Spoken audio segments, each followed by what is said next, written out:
नमस्कार मित्रो, आज आपण आलोय आमदार बबनराव शिंदे यांच्या ऑफिसच्या ठिकाणी आणि आजपर्यंत माढा तालुक्यातून धनगर समाजाचा भरघोस पाठिंबा घेऊन या ठिकाणी आमदार बबनराव शिंदे हे निवडून येत आहेत.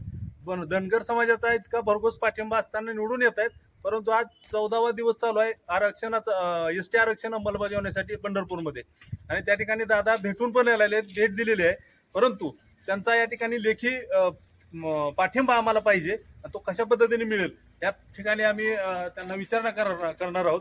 आपले टकले सरपंच आहेत, दिनेश छेगल आहेत आणि आमचे ग्रामस्थ आमच्या कोंढर भागातून आहेत.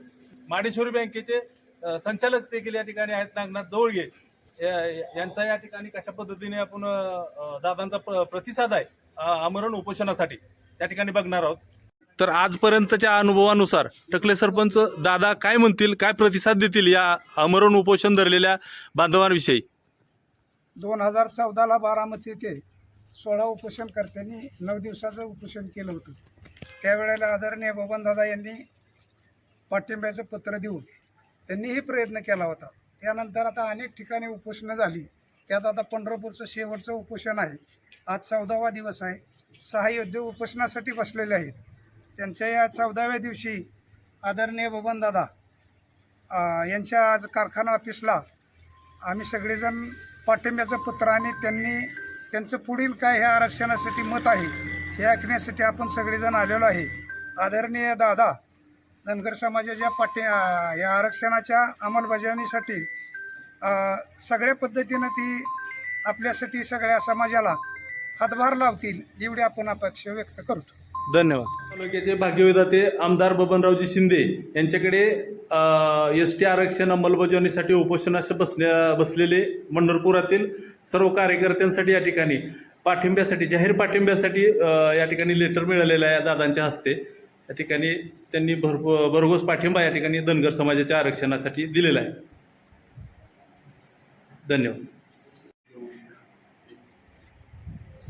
नमस्कार दादा, आपल्या उपोषणाविषयी आपला 14वा दिवस चालू आहे उपोषणाचा, तर त्या संदर्भात तुम्ही कशा पद्धतीने पाठिंबा देणार आहात लेखी संदर्भात? धनगर आरक्षणच्या बाबतीत उपोषणकर्त्याची मी स्वतः भेट घेऊन आलेलो आहे.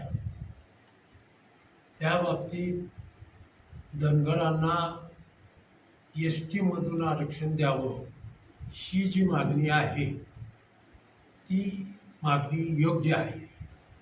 त्या मागणीसाठी शासन दरबारी जे मला करता येणं शक्य आहे ते करायचा माझा प्रयत्न राहणार आहे. महाराष्ट्र शासनाची आता एक त्यांची बैठक होणार आहे आणि त्या बैठकीमध्ये आमच्या धनगर समाजाच्या आरक्षणाविषयी आजपर्यंत भरपूर आंदोलनं झाली, उपोषणं झाली, परंतु या उपोषणादरम्यान जो धनगड आणि धनगर या संदर्भात जो घोळ होता तो धनगड नावाचं त्यांनी पूर्णपणे रद्द केलेलं आहे ते सर्व अधिकाऱ्यांना सांगून. तर त्याबद्दल तुम्ही त्या ठिकाणी धनगर आरक्षणाविषयी अंमलबजावणी होण्यासाठी प्रमाणपत्र सर्टिफिकेट मिळण्यासाठी ठोस पुरावा त्या ठिकाणी काय देणार आहे किंवा बाजू उचलून धरणार आहे का? त्या बाबतीत धनगड आणि धनगर हे चुकीचे शब्द त्यात आलेले आहेत.